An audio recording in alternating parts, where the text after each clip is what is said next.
അസ്സലാമു അലൈക്കും വറഹ്മത്തുള്ളാഹി. വളരെ സാത്വികനായി ജീവിച്ച ഉമർ ബിൻ ഖത്താബ് റളിയല്ലാഹു അൻഹു, ഭക്തിയുള്ള ഹൃദയത്തിനുടമയായിരുന്നു അദ്ദേഹം.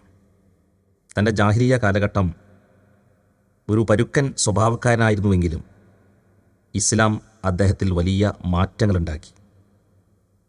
അദ്ദേഹം മരണപ്പെടുന്ന സമയത്ത് അദ്ദേഹത്തെക്കുറിച്ചും ഖലീഫ അബൂബക്കർ റളിയല്ലാഹുവിനെക്കുറിച്ചും മുആവിയ റളിയല്ലാഹു പറഞ്ഞ ഒരു വാചകമുണ്ട്.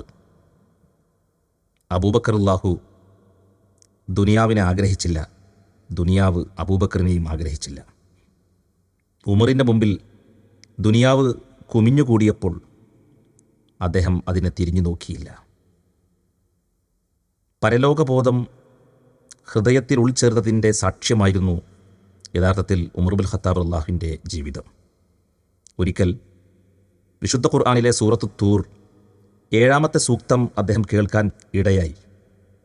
ആ സമയത്ത് അദ്ദേഹം തലചുറ്റി വീഴുകയായിരുന്നു. ഇന്ന അദാബ റബ്ബിക ലവാഖിഅ മാ ലഹു മിൻ ദാഫിഅ. തീർച്ചയായും നിന്റെ റബ്ബിൻ്റെ ശിക്ഷ സംഭവിക്കുക തന്നെ ചെയ്യും, ആർക്കും അതിനെ തടയാൻ സാധ്യമല്ല. ഉമർ റളിയല്ലാഹുവിനെ കരയിപ്പിച്ച ഖുർആനിക സൂക്തമായിരുന്നത്. 3 ആഴ്ചയോളം അദ്ദേഹം പനിച്ചു കിടന്നു.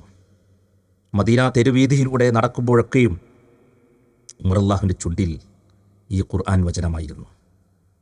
പ്രിയമുള്ളവരെ, ഇഹലോകം ഹൃദയത്തിൽ വേരുപിടിക്കുകയും പരലോകം മറന്നുപോവുകയും ചെയ്യുന്ന എത്രയോ ആളുകൾ സമൂഹത്തിലുണ്ട്. സോഷ്യൽ മീഡിയകൾക്ക് മുമ്പിൽ നിരവധി സമയം ചെലവിടാൻ, ദുനിയാവിനു വേണ്ടി പണം വിതറുവാൻ അവർ തയ്യാറാണ്. പക്ഷേ മനസ്സിലേക്ക് വിശുദ്ധ ഖുർആനെ ഇറക്കി വെക്കാനോ അള്ളാഹിനെക്കുറിച്ച് ഓർക്കുവാനോ സമയം ലഭിക്കുന്നില്ല. നമ്മുടെ ജീവിതത്തിൻ്റെ ഏറ്റവും വലിയ സമ്പാദ്യം പാടമോ പറമ്പോ വലിയ വലിയ കൂറ്റൻ കെട്ടിടങ്ങളോ മറ്റുള്ള ഭൗതിക സൗകര്യങ്ങളോ സംവിധാനങ്ങളോ ഒന്നുമല്ല. മറിച്ച് അള്ളാഹിനെ ഓർത്ത് വിതുമ്പുന്ന മനസ്സുണ്ടോ, അതാണ് ജീവിതത്തിലെ ഏറ്റവും വലിയ സമ്പാദ്യം. അള്ളാഹു അനുഗ്രഹിക്കട്ടെ.